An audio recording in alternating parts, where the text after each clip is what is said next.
আসসালামু আলাইকুম বন্ধুরা, আজ জানতে পারবেন এক ব্যক্তি ৯৯টি খুন করেও তার আত্মার মালিকানা নিয়ে দুই ফেরেশতার মাঝে তর্ক বিতর্কের বিরল ঘটনা। ইসলামে তওবা ও আল্লাহর রহমতের গুরুত্ব অপরিসীম।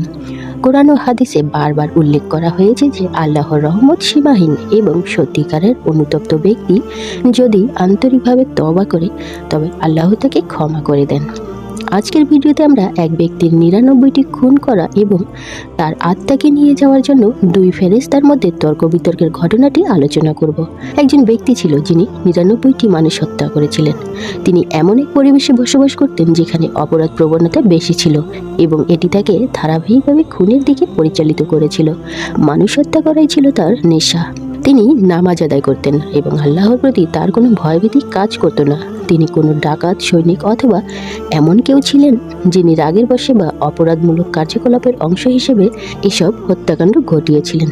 এক সময় তার মনে অনুশোচনা জাগে এবং তিনি মানুষ হত্যা করেন এবং জানতে চান যে তার জন্য কি ক্ষমার সুযোগ আছে। লোকটি বিভিন্ন জায়গায় খোঁজাখুঁজির পরে একটি সাধুর খোঁজ পান। সাধুটি ছিল ভণ্ড। লোকটি সেই সাধুর কাছে গিয়ে জিজ্ঞেস করলো, আমি ৯৯টি খুন করেছি, আমার জন্য কি ক্ষমার কোনো সুযোগ আছে? যেহেতু সাধু ব্যক্তিটি ছিল ভণ্ড, তাই সাধু ব্যক্তি উত্তর দিলেন, না, তোমার মতো পাপীর কোনো ক্ষমার পথ নেই। সাধুর এই কথা শুনে লোকটি আরো ক্ষিপ্ত হয়ে যান এবং ওই ব্যক্তি ক্রোধে উন্মত্ত হয়ে উঠে সেই সাধুকেই সে হত্যা করে ফেলে। তার খুনের সংখ্যা বেড়ে দাঁড়ায় ১০০। তবে তার মনে অনুশোচনা থেকেই যায় এবং সে আবার সত্যিকার অর্থে একজন জ্ঞানী আলেমের সন্ধান করতে থাকে। পরে সে এমন একজন আলেমের কাছে যায় যিনি সত্যি বিজ্ঞ ও আল্লাহর রহমতের ব্যাপারে সম্যক ধারণা রাখেন। লোকটি আলেম ব্যক্তির কাছে বলেন, আমি ১০০টি খুন করেছি, আমি কি আল্লাহর কাছে ক্ষমা পাওয়ার যোগ্য? আল্লাহ কি আমাকে ক্ষমা করবেন? আলেম ব্যক্তি তার কথা শুনে বলেন, অবশ্যই, তোমার জন্য ক্ষমা দরজা খোলা আছে, কিন্তু তোমাকে তোমার বর্তমান পরিবেশ ছেড়ে এমন একটি স্থানে যেতে হবে যেখানে সৎকর্মশীল ও আল্লাহর ভীরু মানুষ বসবাস করে। এই পরামর্শ মেনে নিয়ে সে নতুন জীবন শুরু করতে রওনা হয়, কিন্তু পথের মধ্যে লোকটি মারা যায়। তখন দুই ফেরেশতা হাজির হয়, রহমতের ফেরেশতা ও শাস্তির ফেরেশতা। দুই ফেরেশতা হাজির হয়ে লোকটির আত্মা নিয়ে যাওয়ার জন্য অর্থাৎ তার আত্মার মালিকানা নিয়ে বিতর্ক শুরু করে। রহমতের ফেরেশতা বলেন, সে একজন আলেমের কাছে গিয়েছিল এবং তওবা করার উদ্দেশ্যে রওনা হয়েছিল।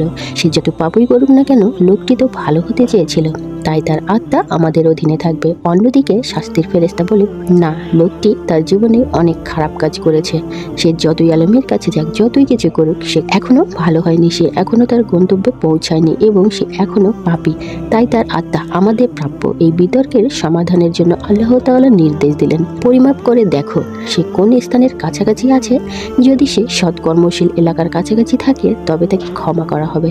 লোকটি যদিও সৎকর্মশীলদের এলাকার কাছাকাছি পৌঁছতে পারেনি, কিন্তু আল্লাহর হুকুমে পৃথিবী সংকুচিত করা হয় এবং সে গন্তব্যের কাছাকাছি অবস্থান করেছিল বলেই বিবেচিত হয়। ফলে আল্লাহ তাকে ক্ষমা করেন। অর্থাৎ যদিও সে পুরোপুরি গন্তব্যে পৌঁছতে পারেনি, আল্লাহর ইচ্ছায় এই পৃথিবীকে সংকুচিত করা হয়েছিল যেন সে সৎ লোকেদের এলাকায় পৌঁছেছে বলে গণ্য হয়। এর ফলে রহমতের ফেরেশতারা তার আত্মা গ্রহণ করেন এবং আল্লাহ তাকে ক্ষমা করে দেন। আল্লাহ তাআলা মানুষকে ক্ষমা করার জন্য বিভিন্ন উপায় তৈরি করে রাখেন। যদি কেউ সত্যিকার অর্থে অনুতপ্ত হয়, খারাপ পরিবেশ ত্যাগ করে ভালো পরিবেশে গেলে মানুষ পরিবর্তনের সুযোগ পায়। সে পুরোপুরি গন্তব্যে পৌঁছাতে পারেনি, কিন্তু আল্লাহ তার আন্তরিক প্রচেষ্টাকে গ্রহণ করেছে।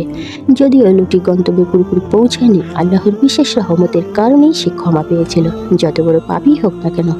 যদি কেউ আন্তরিকভাবে অনুতপ্ত হয় এবং সঠিক পথে ফিরে আসতে চায়, তবে আল্লাহ তাকে ক্ষমা করেন।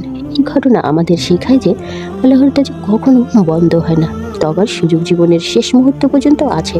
তাই আমরা যেন কখনো আল্লাহর রহমত থেকে নিরাশ না হই এবং